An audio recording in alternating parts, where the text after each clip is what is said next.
No relationship. No emotions. Just sex. Whatever happens, we stay friends. Swear. Swear. Swear. Welcome to the Graveyard Slot, where we talk about movies past their prime time. Here, we revisit old favorites with a fresh perspective to see if they deserve more credit or if they should stay buried. I'm Sohini. And I'm Sarah, and today we're talking about Friends with Benefits. Before we get started, we want to encourage whoever might be listening to donate to ANERA, an organization helping refugees and others hurt by conflicts in Palestine, Lebanon, and Jordan. They work on the ground with partners to mobilize resources for immediate emergency relief and for sustainable long-term health, education, and economic development. The organization offers several donation options, including stock gifts, an employer matching program, and one-time and monthly payments. Please visit anera.org to contribute to their efforts. This week, we're talking about Friends with Benefits. This movie follows two people who have had shit luck in relationships, who then become friends and decide to add a sprinkle of benefits. Buckets, actually. And perhaps learn about what makes a good relationship all the while. It was released in 2011, written and directed by Will Gluck, who also did Easy A, the 2014 Annie, and the Peter Rabbit movies. As for why we're discussing this movie, the romantic comedy is dead, or so many people would like to think. But even back when it was alive and well, was it ever really thriving except in the hearts of a very specific target audience? While Friends with Benefits has a decent enough rating on Rotten Tomatoes, we decided to return to it to find out whether it championed its genre in the hearts of the most cynical critic, or whether it hailed the beginning of the end for rom-coms. Wow. You have a whole thesis statement about the genre. Interesting. Well, from what I could find, critics seemed to love it more than I expected. I genuinely love this movie. I've watched it like a million times, and I was the one who suggested it for this podcast, and you watched it the first time for this episode. And yet, when I'm reading the reviews, I'm like, this is too nice, even though I don't disagree with them. But like, you like it that much? Even though I like it that much. Somehow, we're never on the same page as the critics. So much so that I kind of just picked one with the most obvious strengths of the movie, even though I think it's got more to give. But this is a review from the AV Club, and it reads, romantic comedies, and this is one in spite of its phony irreverence, turn largely on star power, and theirs is transcendent, whether they're casually trading one-liners on the streets or doing running commentary on their sexual escapades. Which I totally agree with. Like, the performance and the chemistry between the leads is definitely the strongest part of the movie, I would say. And I don't mean necessarily like romantic chemistry, I mean just like on-screen chemistry, you know? But yeah, even though I don't agree that rom-coms are more reliant on star power than any other movie. Also, that, like, I guess they're talking about star power, not chemistry specifically, but I got the impression that they're talking about chemistry specifically. And I'm just like, I think that's important in any movie. I feel like people always mistake, like, oh, these two characters or actors or whatever have to have especially good chemistry because they're playing lovers or love interests, whatever. And I'm like, no, any meaningful relationship in a movie has to. Yeah, the brats have amazing chemistry, and it wouldn't have worked otherwise. Very true. I agree that rom-coms in particular aren't reliant on chemistry or star power, and I feel like anyone who says that is conflating their disinterest in rom-coms with the necessary formula for a successful rom-com. Like, just because they are not interested in the story and they need star power doesn't mean everybody else does. That's a good point, yeah.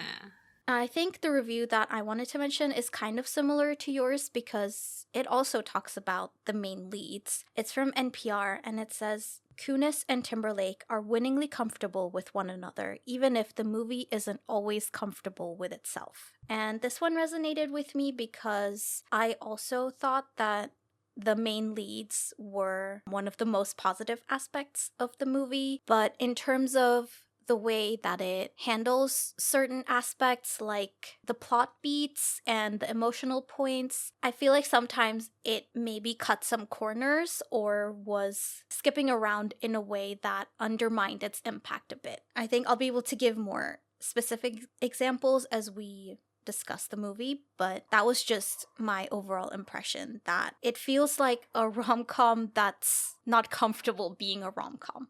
I definitely see where you're coming from in terms of the pacing. Anyway, should we jump into it? Yeah, let's go. So we'll be discussing this movie chronologically as usual, and it starts with this misleading phone call between our protagonists, but they're actually on the phone with their significant others. I think it's really fitting that it starts with basically this depiction of communication or a lack thereof in relationships, particularly romantic relationships. We also see them playing into the set of roles people in relationships have or supposedly have, which also is a big part of the movie and narrative. I mean, this is evident in the fact that they're able to seemingly have the same conversation when talking to completely separate people, and the rote lines they spout and that they get from their partners. But yeah, it never occurred to me how fitting the opening was, but it is. I really like your reading of it. And to add on to it, they both have very similar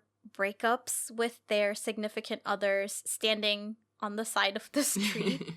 And something about the flippancy of that really was interesting, I guess. It revealed so much about the nature of their respective relationships and the fact that they could end them so casually. Yeah.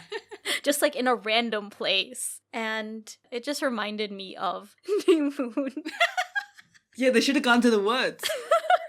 What good movie doesn't feature the woods? But yeah, specifically the scene between Bella and Charlie, where emotionally heavy scenes happen in a really insignificant place, which makes them less impactful. But here, that feels more purposeful because these relationships aren't functioning. They're not in an emotionally healthy place. And so you really get the sense of emptiness almost. There's like a lack of emotion, and that says a lot about the way these characters approach their relationships. Yeah.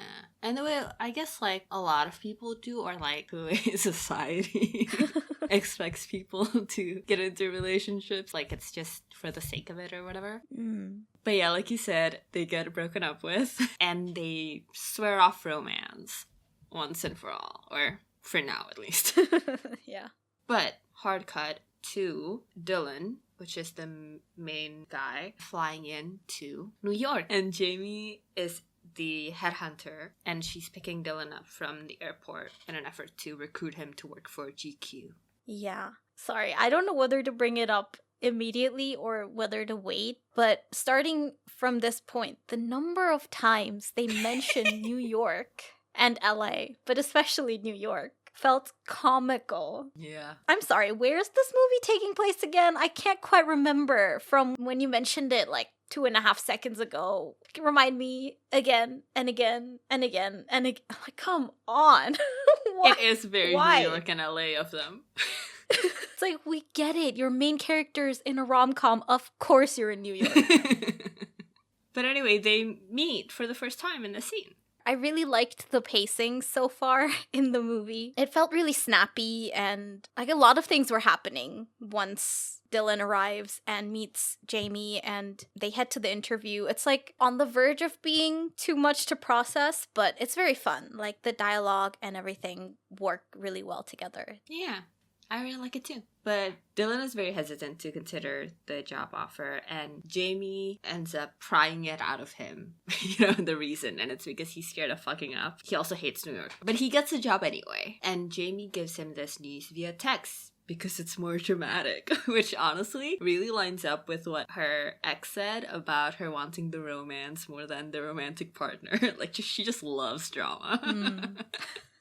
Which I just love. I love how often this manifests in her character too. And like not in the sense that like she loves drama, like she loves conflict. Like she likes, being swept up in everything in good and bad ways. Like there's this part later where they're sneaking onto the rooftop and there's this gate and she takes this big step to get over the gate and Dylan just opens the gate like it's not even locked.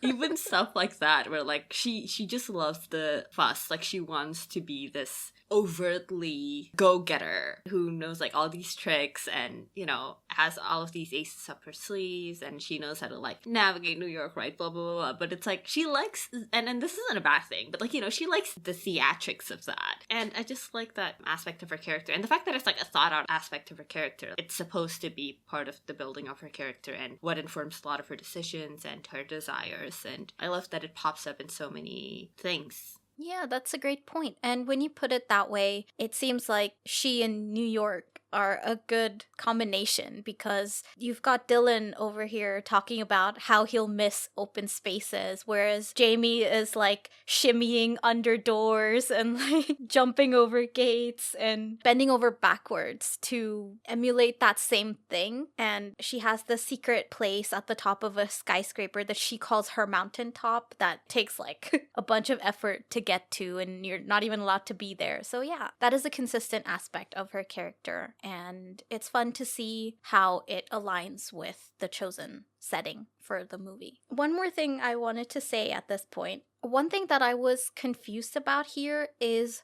why they are immediately so informal with each other. I mean, granted, I have never been headhunted, but it feels like it should be a more professional relationship, at least at the beginning, until they get to know each other better. And I found myself feeling uncomfortable with how comfortable they are immediately. And I found myself wishing that either we saw Jamie with other clients at some point to contrast how different the energy is with Dylan. Either that or an indication that they have some sort of history that she doesn't with her other clients. Like maybe she spent an abnormal amount of time talking to him because he's been more stubborn than other people that she's recruited. Something like that might have convinced me a little bit more about why they would immediately be so friendly. No, I definitely get what you're saying. I think it is just like her tactic though as a headhunter. Like that's her move. You know, get buddy with the person you're trying to recruit. Could be. I don't know, because she never interacts with anybody else. I mean, it's basically like she's a salesman at this point, right? It's that guy at the car dealership who's like, hey man, you work out? Yeah, oh, you look good in the sports car, I swear, like blah blah blah blah blah. Right. Yeah, I can totally see that. But I guess in that case, I would have liked a bit of separation between when she's doing this as a job and when she is actually interested in being friends with him. Right, yeah. But whether it be for friendship reasons or job reasons, Jamie takes Dylan around the city to try to get him to take the job, to warm to New York. And they talk about a bunch of stuff. They talk about how Dylan's dad was a writer or journalist for 20 years or something, so a pretty respected guy. And they talk about this on this rooftop that is kind of Jamie's secret hiding place. Jamie seems surprised even then that she took Dylan there, because even with all her attitude, she's not particularly open or, you know, vulnerable with anybody. But so this is my problem with it. Like, I get Jamie being like a buddy salesman, but her taking him there and then only realizing after the fact that it was uncharacteristic of her, I don't know what prompts that. Yeah. I feel like that should have happened later on after they became friends, before the sex, but like after they became friends. Exactly. But here, it makes me believe that we're supposed to think they have like an instant connection and not just like two exceptionally witty people, you know? Which is what I thought was the case. You hit the nail on the head. This feels to me like one of at least two instances where the movie depicts something and then tries to add some kind of emotion or sentiment onto it after the fact. The one that bothered me is later on in the movie where they decide to have their casual arrangement, and then the day after that they're immediately very awkward and regretful about it, and they're like, oh, I was drunk. And I was like, I did not get that at all. I didn't get this was a spontaneous mistake kind of thing, because the way the scene played out, it felt very deliberate and that they were aware of exactly what they were doing. And so I felt like the rug was being pulled out from under me later on just to justify that scene taking place, like the scene afterwards. And in a similar way here, it felt very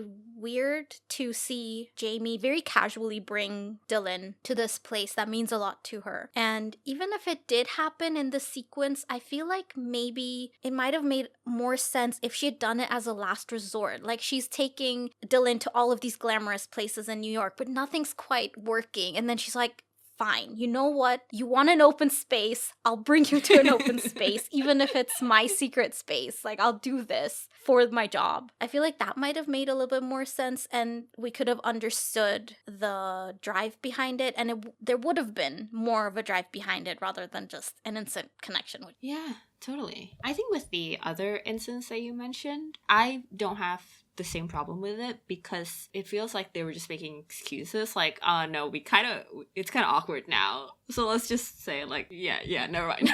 Fair. But this one, yeah, I'm totally with you. I think actually it would have been better if before she took him to the rooftop, she's like having fun with him, right? Like at the bar and the stuff. And then she looks at him and he's like, this dude is kind of fun. Like I kind of want him to be my friend. And he's like, oh my God, you know what you would love? And then take him to the mountaintop. Because then it would be more of a betrayal when he invades that space later. Because she specifically took him there to open up to him, to make a friend. Right. I like that a lot more, definitely. But she also takes him to a flash mob in Times Square.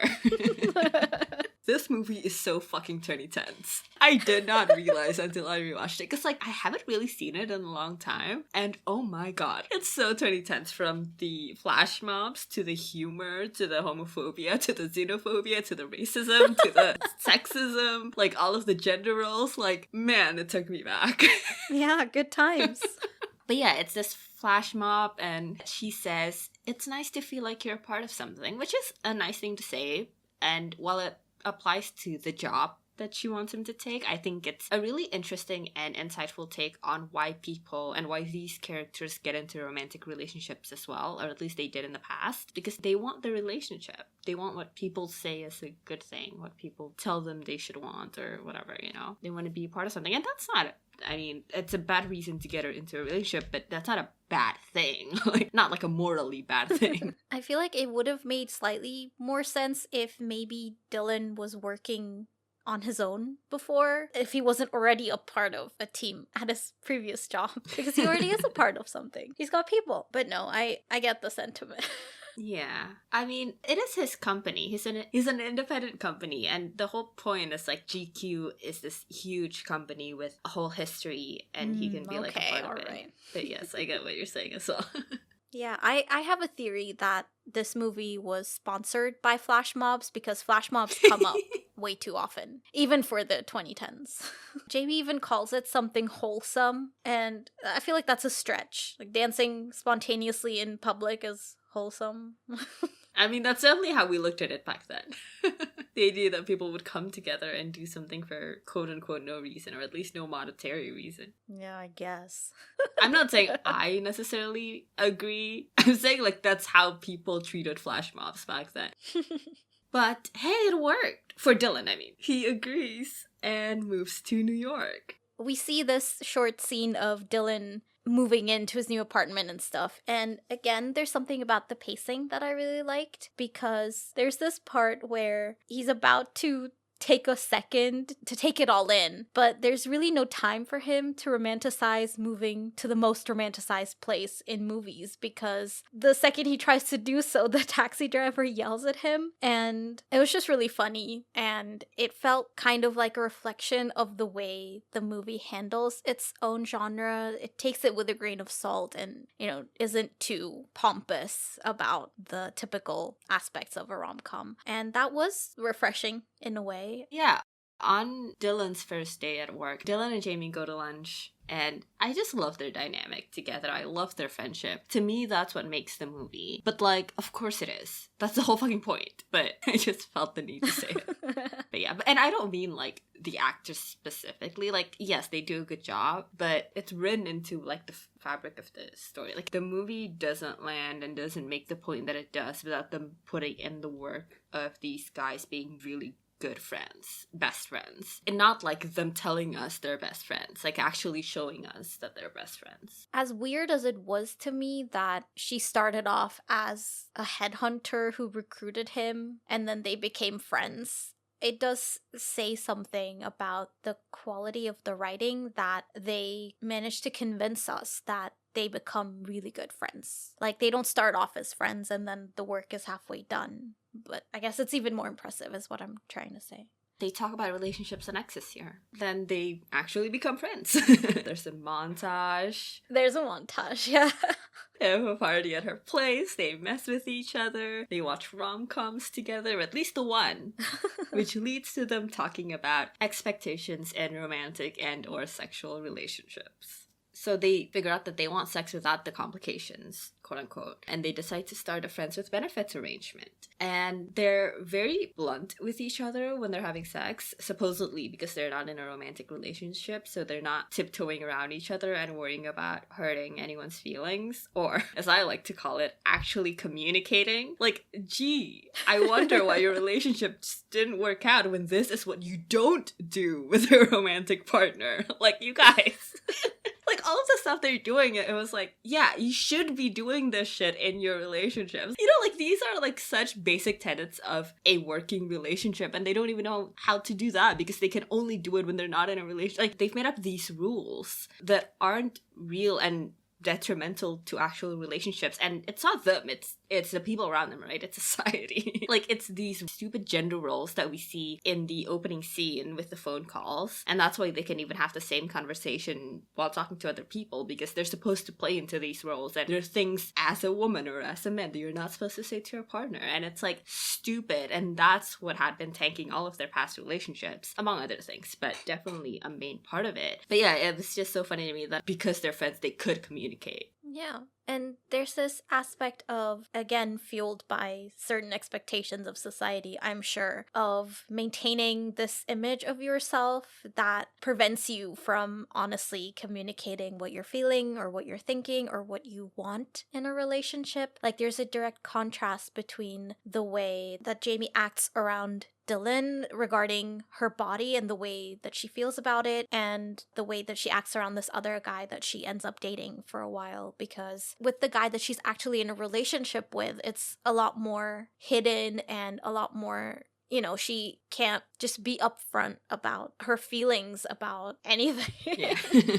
Now that you said that, actually, that brings up a great point of how it's not just that, you know, they're being dumb and society's pushing them into this. I guess there is also a matter of, like, in some cases or in a lot of cases, there's a higher, like, degree of vulnerability, I guess, with your partners. Like, you are actively opening yourself up to them and, like, telling them that you are showing a vulnerable part of you. And I guess with friends, or at least, like, in this instance, there is still that screen of, like, I don't even care if you like me, basically, right? Whereas in a romantic relationship, it's a given that, like, you can easily hurt me with whatever you say next or whatever. Yes, for sure. But yeah, they're kind of awkward with each other the next time they see each other, so they decide to call off the deal and be friends without the benefits. But even in this conversation, it's clear how much they care about each other, because Dylan points out, like, things he observes about her, which I like that these things are used as ways to show that they're good friends who care about each other, and not like, see, he's already in love with her, they just don't know it yet. Like, no, he's her friend and he cares about her and knows her really well, which then later allows for a great foundation for a romantic relationship. Like, in this instance, it's not about, like, oh, he's already crushing on her. Like, no, he just knows her really well. This is, like, them depicting how great friends they are. And which I like throughout most of the movie, where they never do the whole thing about, like, oh, you only, I don't know her coffee order because you're in love with her. Like, no, asshole, she's my best friend. Of course I know her coffee order, or whatever that people always do in stupid rom-coms. Yeah, I definitely agree with you, and I really like that the movie doesn't seem to be trying to convince us that they are in love at this point or anything. It definitely feels like all the interactions they have definitely feel fueled by their friendship and how well they know each other because they are friends. And in that respect, I really like the way that their relationship develops, and you can tell when romantic feelings enter the chat. Yeah. I mean, so much so, I think, that, listen, I buy it when they fall in love and stuff. And like I said, they have great chemistry, blah, blah, blah. I did not realize until the very end of the movie, when they kiss at Grand Central Station, that these two have no romantic chemistry. They kiss, and I'm like, they didn't make me feel anything. But yeah, just to backtrack a little bit, related to the point that I made earlier about the movie depicting things and then adding the emotions later, I feel like it might have worked a little bit better if they had emphasized their awkwardness a little bit more, because I still feel like their decision to call off the arrangement the next day felt a little bit abrupt. Like, you haven't even seen each other yet, and the moment you do, you are immediately like, okay, that was a mistake. At least show them trying to get along like before, and things are awkward, and then you come to the conclusion that maybe that wasn't the right thing to do. Yeah, I think you're right. They could have called it off at the end of this lunch instead of at the beginning. Yeah. But you know what? They can't do that because at the end of this lunch, they fall back into bed together and then proceed to have what looks like a pretty fulfilling relationship.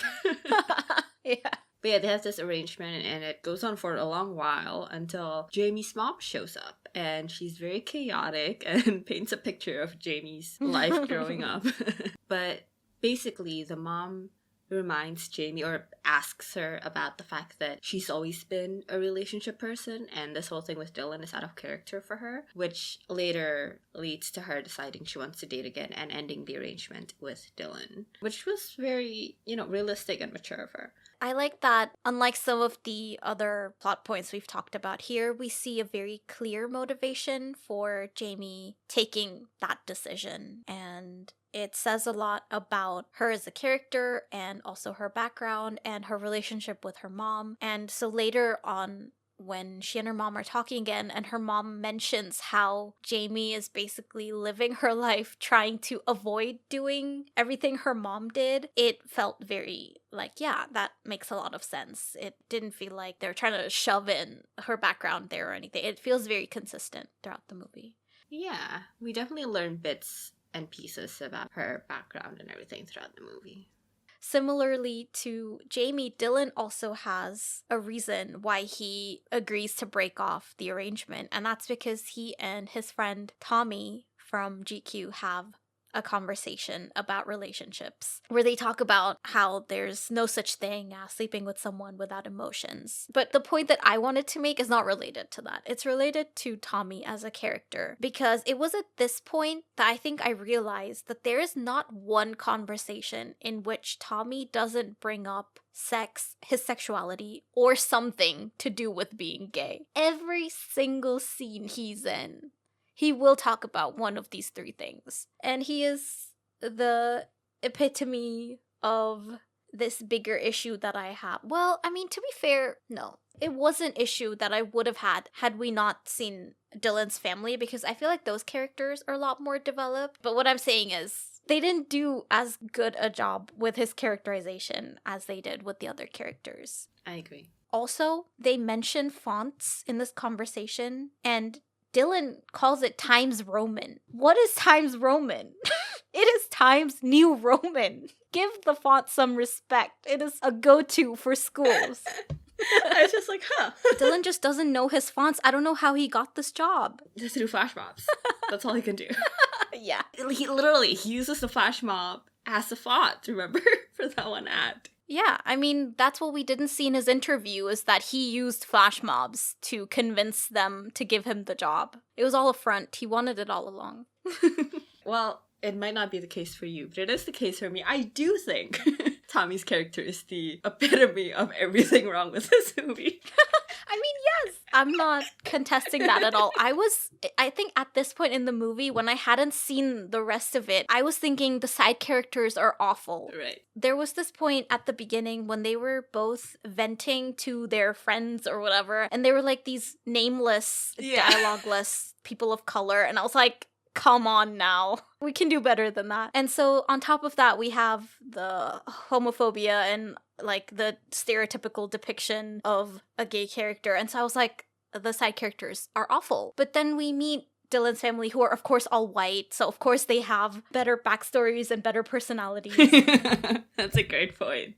So in terms of minority side characters, they don't do a good job at all. Right.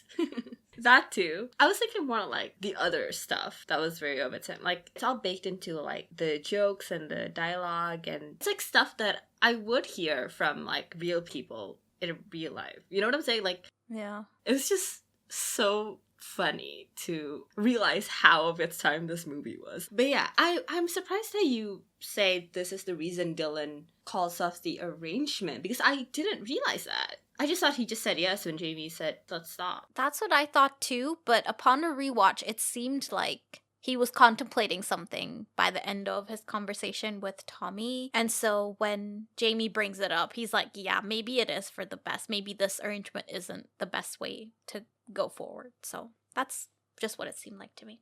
The thing that stood out to me during this conversation is what Tommy says about, it's about who you want to spend all day Saturday with, which is, you know, not revolutionary or anything, but quite sweet. So it made me think, like, if it did make Dylan realize anything, it's that he realized that that's Jamie, and not necessarily like he's starting to catch feelings, but like, wait a second, I kind of found a really cool person that I like, you know, that I want to spend Saturdays with and whatever. And that makes him kind of reevaluate like this arrangement and their relationship and stuff. Yeah, that's a really good point. Because it's like he is finding this disconnect between what he thought about romantic relationships and what he thought about his friendship with Jamie, and they're starting to look like the same thing. And so it makes sense that in order to avoid confusion and avoid jeopardizing his friendship, that he also is on the same page as Jamie. And they immediately start hitting on other people once they agree to stop the arrangement. Well, see, I think the opposite. Like, he doesn't necessarily think like, oh my god, it's time to call it off. It's that Jamie suddenly asks for it and he's like, yeah, sure, because we're not anything. But he doesn't necessarily want to. Like, I get the feeling that at this moment he's like, oh, I kind of missed the boat. Like, right as I'm kind of realizing that this might be something more, she wants to call it off and I don't really have a chance anymore because she's like starting to date other people. Especially because she immediately starts dating that children's psychologist. Hilarious. There's this whole thing about him. He's not acting weird about it, but there is like little shots of him like, oh, Jamie's with that guy again, blah blah blah. Obviously it's not explicitly like him pining, but like subconsciously pining. Like, he doesn't even know he's pining, you know? Yeah, I mean, I can see that. I think I just read that more as he's missing his friend. Right. That too, yeah. But yeah, I can totally see the subconscious pining, sure. We love some subconscious pining. Yeah, you want to talk about the children's oncologist? I'm sorry, I keep saying that. It's so funny. Yeah, you say that so sarcastically. Well, it's just so funny because he's supposed to be this perfect guy that she suddenly immediately falls into a relationship with. Like, it's comical. Yeah. It was especially funny to me when Jamie says in those words that he cures cancer, not that he treats cancer. It's like he will be the end of cancer in the world. He must not have done it very well if he's still an oncologist. Yeah, true. But yeah, there's a whole other montage, right? Oh yeah. Jamie and cancer doctor, they go on a series of dates, and on one of these, she tells him that she's got a 5-date rule where she doesn't sleep with a guy up until the 5th date. And when that date arrives, they do sleep together, after which he promptly breaks up with her. So, great. Stand-up guy. I quite like the way the actor portrays this character, because before they sleep together, he seems like this very genuine, sort of humble, like charming guy, slightly awkward, like just the right dash of awkward. But then the second they talk to each other the morning after, his demeanor's completely different. The way he looks at her is completely different. I feel like he did a very subtle but good job of playing this character. Yeah, I agree. I am of two minds about him.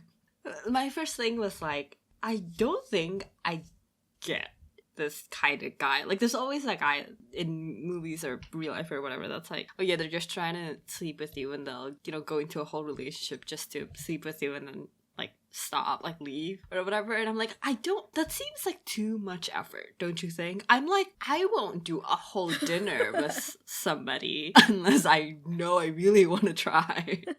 It's so tiring. Like, you really would do all that just for sex? Like, come on. But the second thing is like when Dylan says like he's an asshole, you give him a challenge, he'll, you know, do whatever. And I'm like, okay, I get that. That might be like the motivations of an asshole. But like, she doesn't tell him about the 5-date rule until like a bit into their relationship, I think. And so I'm like, was he never like actually interested in her in the beginning or something? Like, I was under the impression that he wasn't like an asshole from I mean, obviously he was an asshole from the beginning if he was ever capable of this, but like I thought like he did like her in the beginning, and it was the whole like Prince Charming thing. Like there's this one part where she tells him that one of her flaws is like she thinks there's some perfect guy out there for her, and he does say that this is the reason that he doesn't want to continue this relationship because it's like too intimidating or something, and she's like, okay, then you completely missed the point of what I was trying to say, which like fair. I'm not saying like his reasoning is reasonable. I'm just saying like it's confusing to me what his actual motivations were, because in the movie it actually is depicted, you know, that moment where you can see it on his face where he's like, oh no, when she says the Prince Charming thing. So I'm like, I'm not sure what we're supposed to believe, you know. Yeah, for sure. Just to get it out of the way, I thought that Jamie telling him that she believes in true love and is waiting for Prince Charming is what makes her quote unquote damaged was so funny. Like, it was like being asked what your biggest weakness is in a job interview and you tell them you're a perfectionist. But yeah, the main point about his motivation. Now that you question it, I also am not sure. I just took him as stock asshole guy in rom-coms that make you realize that the one was in front of you all along.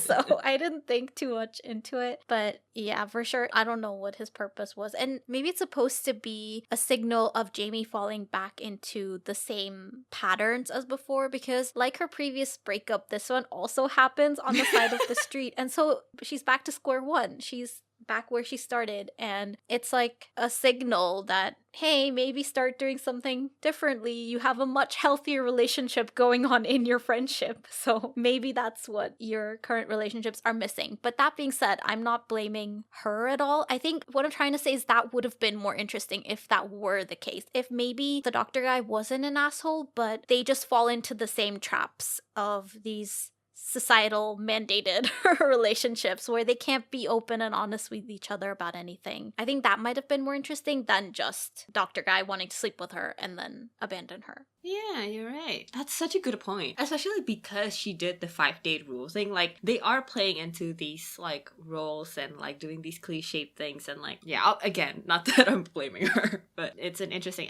element. Yeah. Yeah, but Jamie's having a really bad time because the guy doesn't run her mom bails on their plans together. So she's all alone, and Dylan ends up inviting her to spend the 4th of July with him and his family in LA. So Jamie flies with him.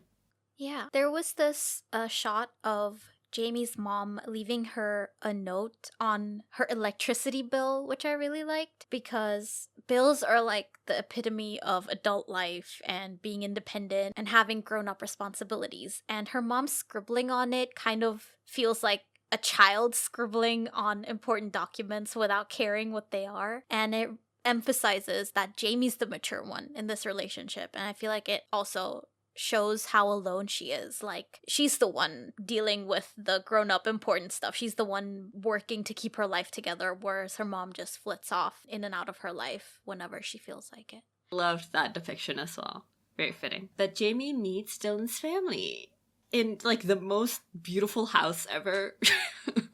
Yeah, right by the sea and everything.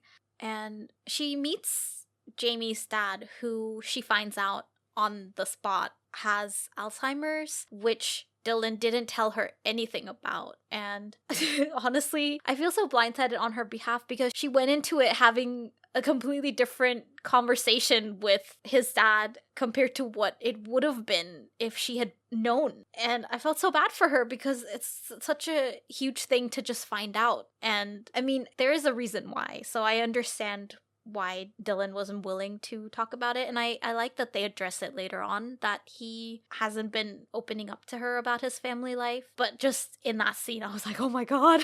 Yeah, it is a very precarious position for her because she's not only appeasing Dylan's dad, but also Dylan, because there's a lot of shame around his father's illness, especially because of who he used to be and, like, his reputation, which Jamie is well aware of. So, like, you know, he's somebody that a lot of people looked up to and things. I agree with you. It's really interesting that he doesn't tell her but I don't even think it's one of the stronger moments of the movie. It's just a strong moment that I liked of the movie.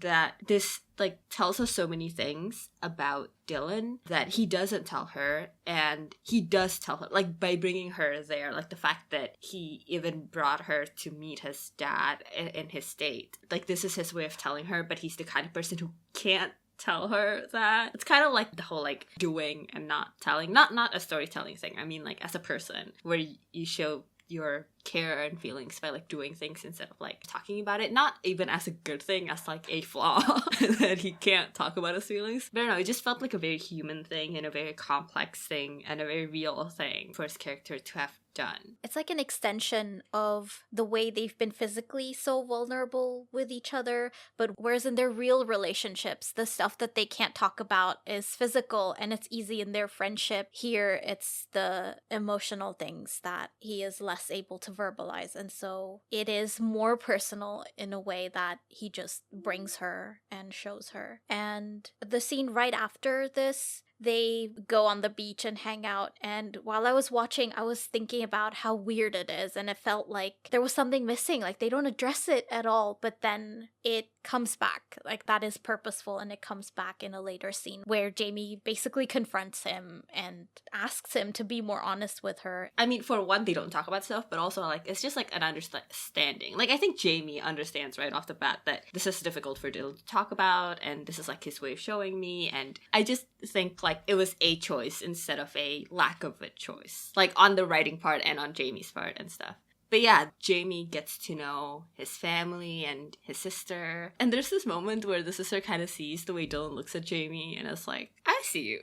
You're into her. But that night, Dylan and Jamie hang out and they talk and they kiss in a more charged moment than usual. Jamie seems to be developing feelings and kind of acting like it. And Dylan is being very weird about it. Yeah, I think you can definitely tell that this is a turning point for Jamie, and it's not just in the way that the actor portrays this character, but also in the way that this scene is shot. It's very different compared to the previous scenes where we've seen them be intimate. This one feels a lot more emotionally charged. Now that you mention it, how it's clear that this is a turning point for Jamie, I'm now even more convinced that Dylan had that realization earlier when Jamie called things off. Because like at this point, he's already in it. Not because of the look that his sister saw. I think that was just like him being horny. But like, it's not like this is his turning point. It's clearly not. And it's not down the line. It's before this. Like he had already kind of started getting feelings, but for him it was less like a moment and more bit by bit over time, I think. And like he doesn't really realize it at the time or anything. So now that you've put it that way, I think he did kind of realize it after he talked with his friend. And then Jamie immediately calls things off. Yeah, I can see that. But they go to the Hollywood side. Yeah. And Jamie goads Dylan into climbing the side. And they talk about Dylan's family and specifically his dad and the shame and grief over who he used to be and who he is now. And I really like the portrayal of how illness often changes someone you look up to. And it warps so many things. Your relationships, your perception, not just the more practical day-to-day. Like it's not just about the physical stuff or like the fact that you're day-to-day changes because you have to like build your life around it. It changes people's like literal personhood, and that's so real. And the fact that they use Alzheimer's specifically to depict that is also very real. Like Alzheimer's specifically is severe in this sense. I think paired with the scene that we saw before where they were having dinner, where there's this moment where Dylan's dad kind of forgets certain things about life at the present. Like he thinks he's still married to his wife, whereas they'd apparently gotten divorced, and he basically gets frustrated at constantly being told these things that I guess don't align with his perception of reality, and he's frustrated with being told what to do, and he gets up and starts to storm off, but he falls. And I don't know, there's just something about a person that you look up to being physically vulnerable like that, and paired with this conversation that they have where, like you said, It's well beyond the physical. It's like your entire perception of a person that you've held your entire lifetime shifting into something that, you know, you don't recognize and that you can't rely on anymore. I think they did a good job of depicting this illness and especially the way that it impacts their family dynamics. That brings up something that I can't decide if it's a problem that I have or just it's not actually a problem. But okay, there's this whole thing about like his shame over his father's illness. And a lot of it is about his own perception of his dad and the fact that he used to think of him one way and he's not that way anymore. But there's also the more public shame that he feels, like when people are staring at them and things. And it's in this scene at the dinner where he falls, where I was like, you guys, nothing embarrassing happened. It's an old guy who fell and you guys went, oh no, and then helped him. And that's it. Like the other patrons aren't privy to what is shameful about this. Because the shame is coming from his confusion and like the whole thing about his wife, right? And him storming off because of it. But they don't know that. They just think like he fell. So there's that. It pinged my radar then for the first time. But I think they do such a good job of like showing how it's like it's an internal thing with Dylan.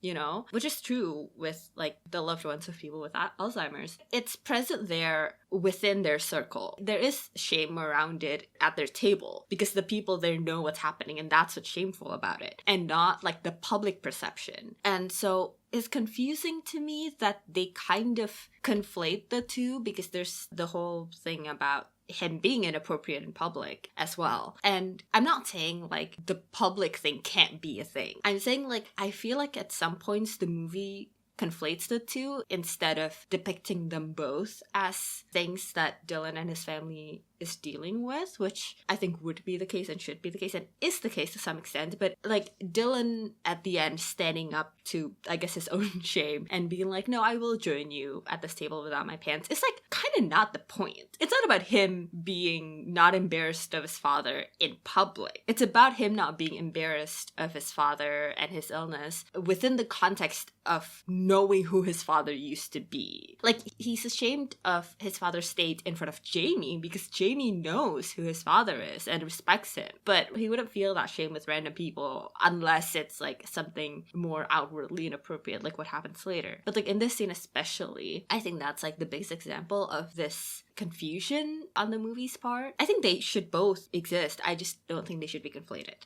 with each other. That is a really good point. I mean, I think I understand what you're saying because every time they interact with their dad in a public setting, the things that strangers are perceiving are not to do with the illness itself. It's other things that are making the situation awkward, and the characters deal with those things, but not with their internal perception of their dad. I think my problem is that Dylan does deal with the internal shame that he has, but the way the movie depicts it is with a moment that has to do more with a public shame, and it's like it doesn't fit when those are two separate things. Yeah. But Jamie also confronts Dylan about how he's been acting, but he brushes her off and makes a point of dismissing the previous night they had together. Yeah, doesn't mean anything, at least to him, that he knows of. I don't know about his own feelings, but he definitely knows about Jamie's feelings. I'm sure he suspects, yeah, that's why he's been, like, awkward around her. And I mean, even when they kissed, it's clear he kind of can tell. I think the slight that he makes here is that he goes out of his way to distance himself from Jamie and her feelings. Yeah. The not shitty thing for Dylan to do here would have been like to do anything but actively try to dismiss Jamie because he's too scared of feelings, which I know is like his whole thing. It just feels like he's defaulting back to what was safe and comfortable for him. And I guess it's ironic that they were so good at communicating, but the moment that they feel like, I don't know, emotions maybe up the stakes or something, and then it becomes really difficult to talk about things that they have been so open about before. But my favorite moment in the movie, the LAPD come with a helicopter to get them to jump down from the sign, and Jamie does it, but Dylan is stuck up there because he's scared of heights. Dylan can't get down, he's petrified, and it's so fucking funny. Like, I lose it every single time, and he ends up having to be rescued from up there, and he's like wrapped in this foil blanket and like flown down by the helicopter, and it's on the news, and he's like screaming something, yelling something in the footage, and it's so funny. I can't stop laughing every time. Yeah. That was great. And I love the scene after that too, where Annie sees it on the news and is trying to save it. They have this tussle, and I mean, I'm convinced of their sibling relationship, so that's better developed than some of the other relationships in the movie. On the subject of sibling relationships, we only see bits of it, but I think it's really well done the way they portray how Annie, the sister, handles the dad's Alzheimer's compared to Dylan, because she's the one who's been dealing with it every day, right? She's definitely more upfront about confronting like his illness and misunderstandings and confusion, whereas Dylan is really awkward around it and really tiptoes around it. Like whenever something comes up, Dylan is really unsure about how to handle it, and then he starts to correct his dad like in a hesitant way, and then Annie will step in like, "Dad, your wife left you like 10 years ago, blah blah blah," and she's quite blunt about it. I think it was just a not even subtle, but it was a good way of showing like the different places they're at with their father's illness and the way they deal with it. And it's clear like the sister is blunt because she knows better, but there's also an element of her like being tired, you know, like she's her dad's caretaker and she has to like to take care of herself. She has to always be this blunt because there's no time to tiptoe around it the way Dylan still does. But yeah, I really liked that depiction as well. Yeah, when you bring that up, I can immediately see that. I can immediately see the exhaustion, and it makes sense that she can't afford to process it in the same way that Dylan can with the distance that he has from his dad. But Dylan and Annie have this talk about Jamie, and what they don't know is that Jamie is overhearing all of this, and in an effort to get his sister off his back, Dylan basically parrots what Jamie told him her exes said about her, which upsets Jamie and she leaves. And this is yet another time we see Dylan do everything he can to avoid facing his feelings. Yeah, and I really liked that the source of this conflict and this hurt is something that he not necessarily thinks about Jamie, but has heard her say about herself. And it's also something that she has almost thrown out there as kind of a defense mechanism. Like she joked about it to Dylan, saying, "Oh, you're emotionally unavailable? I'm emotionally damaged, like twinsies." And she also mentioned it very casually to the doctor guy that she was seeing, like, "Hey, by the way, apparently I'm emotionally damaged." But the second that she hears it from someone that she actually cares about, it hits her in a very deep place. Like, you would think that with how casually she's tossing it out there, that it doesn't have the power to hurt her. But coming from someone that she actually really cares about, it hurts her in a very different way. And she reacts in a very different way than she did when her ex was actually saying it to her face. And I just liked that. So Jamie basically cuts Dylan out of her life. I mean, she leaves immediately that evening, and then she ignores every single attempt Dylan makes to reach out to her. And while I'm not sure I would have been any better than this, I do wish, you're gonna know what I'm gonna say, I guess, but I wish they had talked about it. Yeah. Because they do eventually anyway. So, like, all the sulking and the pining and the woe is me, you could have just talked about it. That's a great point, because that is kind of the point of conflict moving forward. Like you, I understand where she's coming from, and I probably would do the same. But so they do have this talk at her rooftop, which Dylan goes to find her, and Jamie tells him, you know, what happened, what she heard, and Dylan reasonably, because it's true, he's like, that wasn't true. Like, I was just trying to get my sister off my back. But like, he still doesn't acknowledge that things between them have changed and that night was different, which it clearly was. Like, he's using this plausible deniability when everyone knows that it was different that night. But yeah, then there's this other scene where they fight again because Jamie has to go see Dylan again for like a work thing, and this time Dylan is the one one who's mad at her. And we see how hurt Dylan is by how she supposedly perceives their friendship and how she cut him out of her life. Even though, yeah, obviously he did something wrong, she then so easily got rid of him. Like, it was our friendship that little to you, you know? Like, that's where his hurt is coming from now. Thinking about it, you can tell, I mean, obviously, it is a different kind of breakup because they actually care about each other. And I really like how the settings also reflect that, because every time they clash, it's in a place that has history. Like, it's at the job that she got him, it's at the rooftop that she showed him that the first night that they met. And yeah, I also really like that despite it being so different for both of them, Jamie does the same thing that she has done so far. She discards him like it's nothing. And I really like that they show Dylan's hurt at that. And he makes a very reasonable point when he's like arguing against Jamie's perception that he only was friends with her so that he could sleep with her, because he's like, what about all the other stuff I did? What about the fact that I brought you to my family? The fact that I opened up to you, was all of that to, you know, get in your pants too? It just feels like a real argument and a real conflict that they would have at this point. I also really like that the fight is really about their friendship and how they hurt each other. Like, yes, sex and romantic feelings were a factor, but they hurt each other as friends. Like, it's the dissolution of their friendship that is the core of this fight. And that comes back around again at the end when the main thing isn't like, will you go out with me? Will you be my girlfriend? But it's like, will you be my best friend again? Because that's the foundation of everything, the friendship. I really like this talk that Jamie has with her mother, how Prince Charming isn't about someone who is perfect or fits into a certain mold. It's who's perfect for you. It's subjective. She even says, like, it's supposed to be your partner. And I just loved it. Yeah, same. I really like how, I don't know, every time we see Jamie and her mom, I really like their interactions. I like how every single interaction they have is very in character. When Jamie's mom was talking about how Prince Charming isn't gonna be someone who sweeps you off your feet or comes rescues you, for a second I was like, oh no, it's going in the, oh, you don't need a man kind of thing. Like, you are your own Prince Charming. But then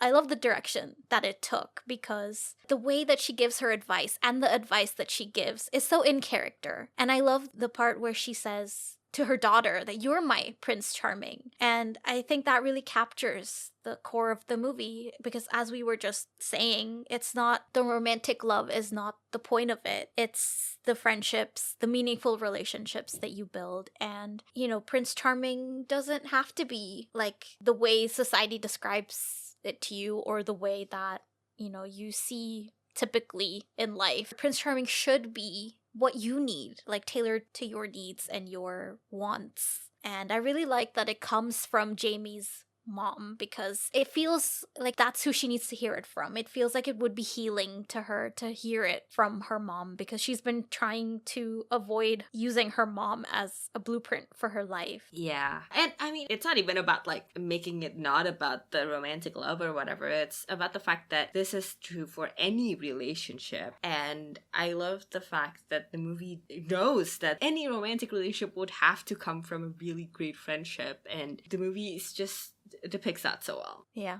Dylan also has a bit of an epiphany, because he has his dad come to visit and stay with him, and this is the moment when they have dinner in public, and Dylan's dad is a little bit embarrassing, but Dylan kind of just rolls with it for once and finally faces his shame about it. Basically what's happening is that Dylan starts to let how his father feels come before his own shame around his illness. Again, I think the setup for it is kind of unsuitable and misses the point, but regardless, he does it. Yeah, I agree with you. And also, I mean, even setting your point aside, I understood what Jamie said about standing by his dad and not letting other people's perceptions bother him, but I wasn't sure that implementing it in this context quite worked, because it's one thing to, make your dad feel comfortable even if he's doing something weird, and another thing to like undress in public and sit down at a table that's not yours. And I don't know, it felt a little bit like maybe they could have come up with a different example. Yeah, but Dylan's dad starts talking about the one that got away. That part, I was like, this feels a little out of nowhere. I know, like, he mentioned Dee Dee before, but I don't know, given Dylan's emotional constipation, and presumably he got that from his family, the fact that they suddenly can talk about all of this willy-nilly felt a little sudden to me, and a little like, well, we have to have the dad say that now and tell him everything. I wish, like, it had been better integrated. Yeah, could have been better. But this talk convinces Dylan to finally go after Jamie and try to patch things up. Yeah. And there's this montage of their trip into the city, and it's shot like there's some kind of urgency. And it is so funny now that I'm actually paying attention and realized this, because there isn't any urgency. Yeah. It's so funny the way this is shot, like an action scene. Yeah, it seems like Dylan is gonna go see Jamie immediately, like this has to happen now. But then he spends like an extended amount of time on the phone organizing a whole flash mob, and they don't see each other until it seems like very late that day. It's like the antithesis to the airport scene. And also, like, that's like the fastest flash mob anyone's ever arranged, I'm sure. Yeah, that's the most unrealistic part, is that they managed to make such a coordinated flash mob in a couple hours. Yeah. But yeah, it was just so funny because, like, there's no reason for him to be rushing. Yeah. There are no stakes. It's not like Jamie's going anywhere, so...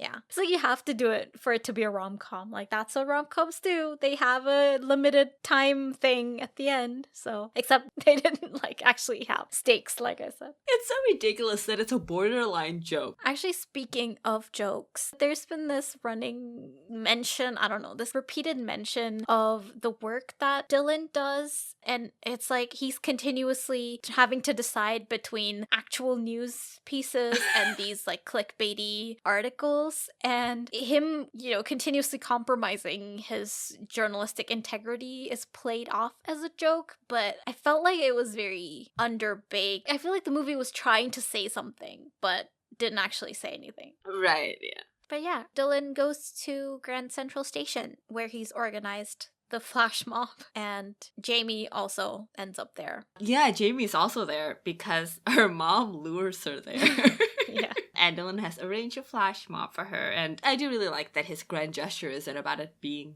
grand, but about her. And I like that he asks her to be his best friend again and admits that he's in love with her, which is the important part here because that's what he had been continuously denying. And they make up and get together, and they kiss in the least passionate kiss I've ever seen on screen.